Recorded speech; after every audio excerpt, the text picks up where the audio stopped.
Hello guys, मेरे channel God's children tarot पर आपका स्वागत है। फ्रेंड्स, कैसे हो आप सब लोग? आई होप कि आप सब बहुत अच्छे होंगे, ठीक ठाक होंगे।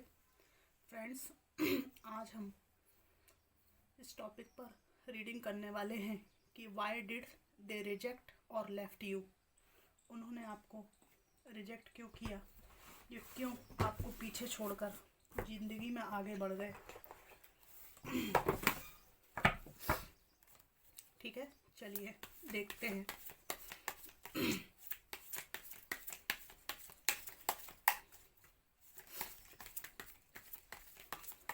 Why did they reject you और लेफ्ट यू। उन्होंने आपको क्यों पीछे छोड़ दिया, क्यों रिजेक्ट किया, इसके पीछे क्या कारण है।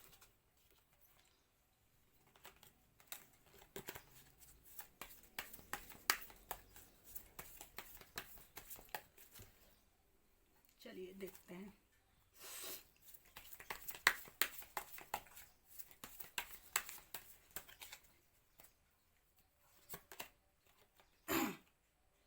पहला ही कार्ड आया है 5 ऑफ सोर्ड्स का।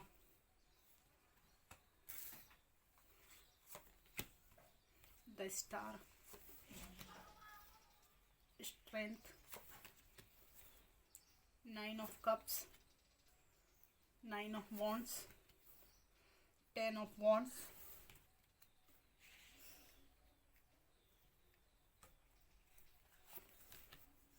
The fool, bottom of the deck है पेज ऑफ पेंटिकल्स।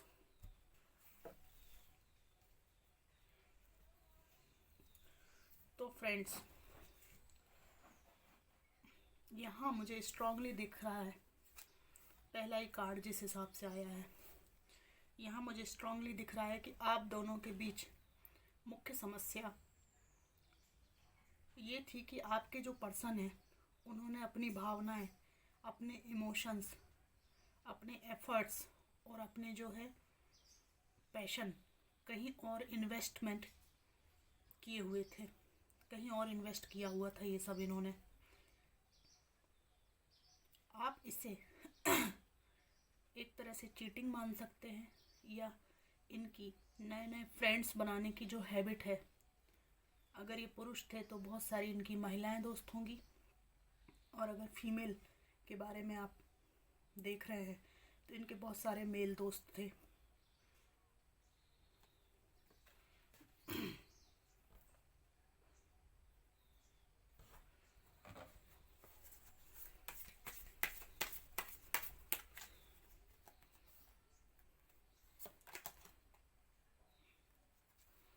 आज आपके बीच में पता नहीं क्यों आज शब्द लगा, मेरे मुंह से आज शब्द निकला है। हो सकता है आज भी आज भी आप लोगों के बीच में पैशन कम नहीं हुआ है, पर आपका पर्सन शुरू से ये कंफ्यूज पर्सन रहा है। कंफ्यूज पर्सन कुछ भी कर देना, उसके बाद में सिर पकड़कर सोचना कि ये मैंने क्या कर दिया। उससे कोई शिक्षा ग्रहण नहीं करना और दोबारा वैसा ही करना और फिर सिर पकड़कर बैठना। अपनी मिस्टेक्स से ये व्यक्ति कुछ नहीं सीखते थे। ये सही में समझ नहीं पाए कि इनको रिश्ते में आपसे क्या चाहिए। कभी इन्होंने आपको साफ साफ नहीं बताया।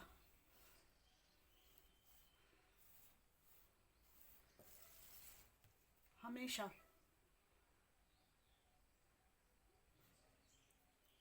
जिंदगी में नई नई शुरुआत के प्रति ये बहुत पैशन रखते थे। मतलब कि कहीं भी कूद जाना, अननोन में कूद जाना। ठीक है,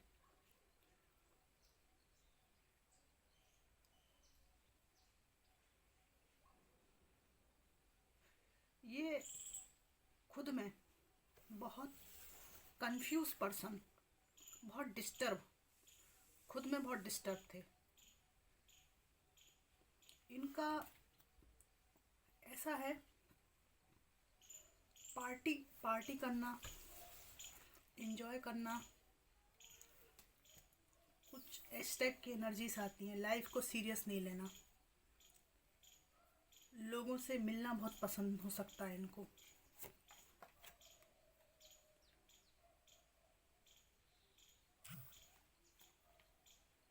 सिक्स ऑफ सोर्ड्स आया है, आपने इनसे मूव ऑन किया है।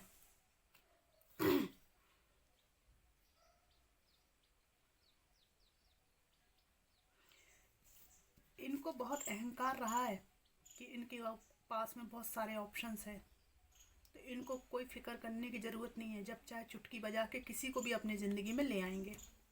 ऐसी इनकी सोच हो सकती है। ठीक है,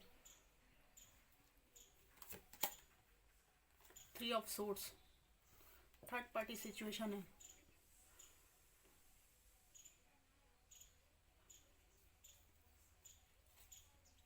थर्ड पार्टी सिचुएशन में ये गए हैं। परिवार में रहना, परिवार के सुख दुख शेयर करना, हर छोटी बात का ध्यान रखना, हर ज़रूरत का ध्यान रखना इनके नेचर में नहीं रहा है, जबकि आप एक फैमिली पर्सन रहे होंगे। मुझे यहाँ पे दिख रहा है कि जब भी फैमिली के कोई इशू हैं, बच्चों की कोई बात है, परिवार में कोई समस्या है, आप इनसे कहते होंगे, तो ये फैमिली मैटर्स पर या कोई निर्णय लेने का समय हो, तो ये किसी से मिलने का या किसी ओकेजन पर जाने का बहाना बनाकर भाग खड़े होते थे। इनके सिर में दर्द होने लगता था। ये हमेशा फ्री रहना चाहते थे, फ्री रहना चाहते थे। और आपके साथ इनको ऐसा लगता था कि इनको परिवार में रहकर बहुत सारी जिम्मेदारियों को उठाना पड़ेगा। ये एक ऐसे पर्सन है जो इस टाइप के हैं। इनका चिंतन ये है, ये कैसे कंफ्यूज है मैं बताती हूँ आपको। ये परिवार चाहते थे दिखाने के लिए दुनिया को कि बीवी हैं, बच्चे हैं, घर परिवार में सब कुछ है, लेकिन परिवार में रहना नहीं चाहते थे। इनको फुल फ्रीडम चाहिए थी, फ्रेंड्स के साथ घूमना, एंजॉय करना। परिवार की जिम्मेदारी जब भी आई, ये भाग खड़े होते थे। ये चाहते थे कि इनको परिवार के लिए कुछ भी एफर्ट्स ना डालना पड़े। इनको लगता था कि कहीं ना कहीं परिवार में इनको अपनी जिम्मेदारी निभानी पड़ेगी, आपके साथ जिम्मेदारी शेयर करनी पड़ेगी, ऐसा इनको लगता था। आपकी रोक टोक और अपेक्षाओं से, आपकी बातों से इनको लगता था कि इनको आपके प्रति एक दायित्व, रिस्पॉन्सिबिलिटी निभाना ही पड़ेगा। पर ये एक ऐसे इंसान थे जिन्होंने परिवार की रिस्पॉन्सिबिलिटी की जगह अपनी फुल फ्रीडम को चुना। इनको लगता था कि आप दोनों बहुत अलग हो।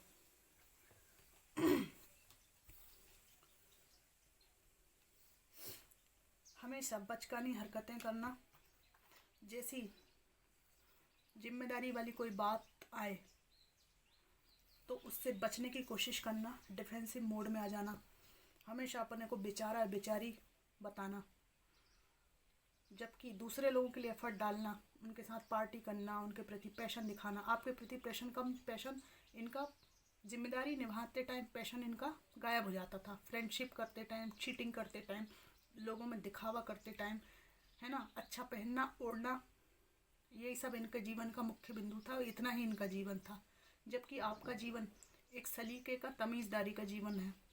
फैमिली पर्सन है आप लोग।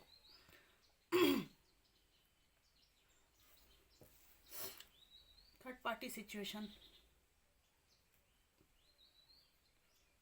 आपने अपने पर्सन को कई बार झूठ बोलते हुए, चीटिंग करते हुए पकड़ा है, फिर भी आपने अपने रिश्ते को बचाने के लिए इनको कई बार माफ़ किया है। आपने इनकी चोरी को कई बार पकड़ा है। बाद में आपको ये एहसास हुआ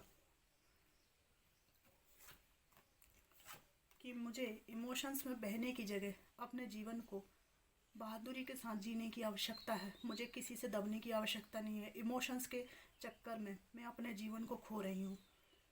आपको बाद में एहसास हुआ कि नहीं, ये मेरी गलती है। जो इंसान मेरे प्रति कोई एफर्ट नहीं डाल रहा है, कोई जिम्मेदारी फील नहीं कर रहा है, मैं क्यों उसे इतने मौके दे रही हूँ या दे रहा हूँ।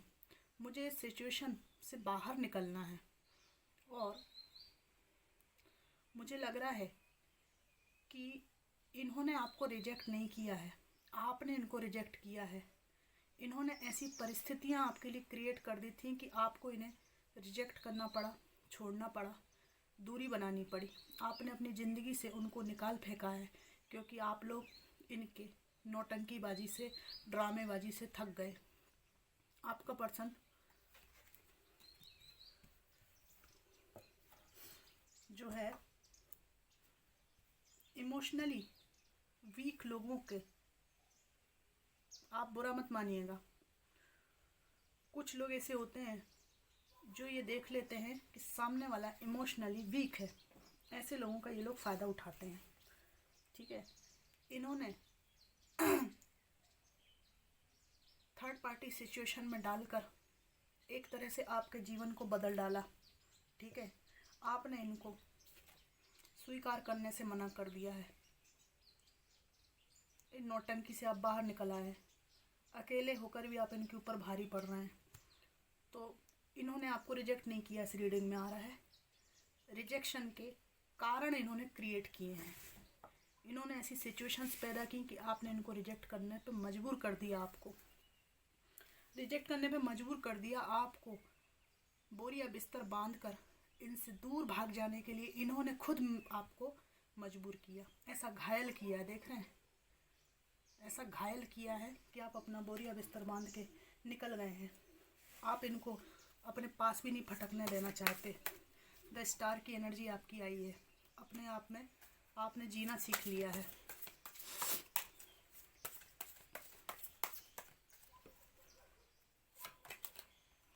आपका भाग्य इनके जाने के बाद बदला है। बहुत अच्छा फील कर रहे हैं आप। देख रहे हैं, ये जो एक कार्ड, ये स्ट्रेंथ वाला, देखिए हम बताते, एक ये star, strength, wheel of Fortune, तीनों में एकल एनर्जी है, बहुत कॉन्फिडेंस वाली एनर्जी है। आपके पार्टी पर्सन रहे हैं, दोस्तों के साथ एंजॉय करना, हर किसी के साथ दोस्ती कर लेना। इनकी कोई, ये अपनी डिग्निटी मेंटेन करके नहीं रखते थे, जबकि आपके फ्रेंड्स कम होंगे, ना के बराबर फ्रेंड्स हैं। आप एकल रहना, अकेले रहना पसंद करते होंगे। तो एकल रहना, अकेले रहना आप पसंद करते होंगे। ठीक है, जिनसे आपका दिल मिलता हो आप उनसे ही बात करते होंगे, उनको दोस्त बनाते होंगे। और ये बहुत नौटंकी टाइप का व्यक्ति होगा, जो हवा में लंबी लंबी डींगे हाँकना, जब एक्चुअल ज़रूरत हो तो वहाँ से भाग खड़े होना। इन कारणों से ये रिश्ता आगे नहीं बढ़ा। इनकी फीलिंग आपके लिए आज भी ज़िंदा है, पर इनको पता है कि आप इन्हें अपनी लाइफ में घुसने नहीं देंगे। वे भी कहीं ना कहीं अपनी ज़िंदगी में आगे बढ़ रहे हैं, पर इस बात का पक्का कन्फर्मेशन है कि टॉवर मूवमेंट इनकी लाइफ में जब हिट किया तो इनको आपकी वर्थ और आपकी वैल्यू अच्छी तरह समझ आ चुकी है। इनको पता है कि इन्होंने आपके साथ क्या किया है। आगे बढ़ने की, आपकी तरफ आने की इनकी हिम्मत नहीं। उन्हें लगता है कि आप उन्हें माफ़ नहीं करेंगे। हो सकता है कि इनके साथ आपके किड्स हों, आपके साथ इनके किड्स हों, लेकिन इनको लगता है कि क्या पता अपने बच्चों का भी मुख ये देख पाएंगे या नहीं। क्या पता बच्चे मैच्योर होने के बाद इनके बारे में क्या सोचेंगे। ठीक है, अब हम डिवाइन के मैसेजेस निकालते हैं, कुछ एंजल आंसर्स से निकालते हैं।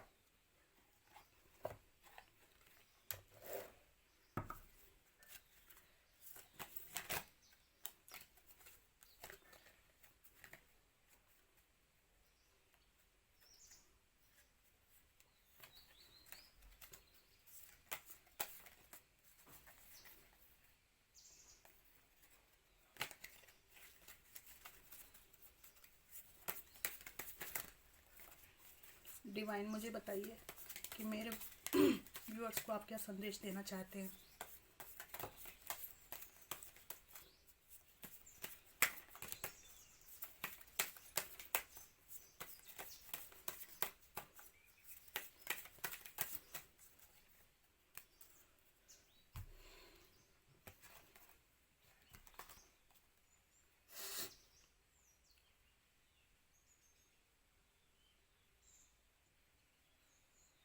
इसमें आया है अनलाइकली, ठीक है, look for a sign, wait और फॉरगिवनेस।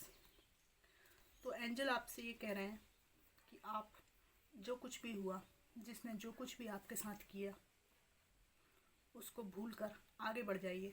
आप अपने सुकून के लिए पुरानी टॉक्सिसिटी को अपने जीवन से निकाल फेंकिए, उन सब चीज़ों से मूव ऑन कीजिए। आप अपनी ज़िंदगी में बहुत अच्छा कर रहे हैं। वेट करने का कार्ड आया है, इंतज़ार कीजिए अच्छे समय का, वेट कीजिए, ईश्वर आपके साथ है और आपने जो कुछ भी दुख तकलीफ़ झेली है उसका फल ज़रूर मिलेगा। Look for a sign, angel आपको कोई ना कोई साइन ज़रूर दिखाएंगे, ठीक है।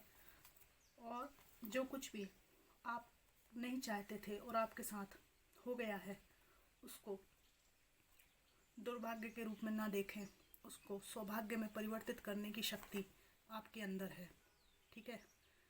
तो अपने जीवन में जैसे आप साहस से बढ़ रहे हैं, आगे बढ़िए।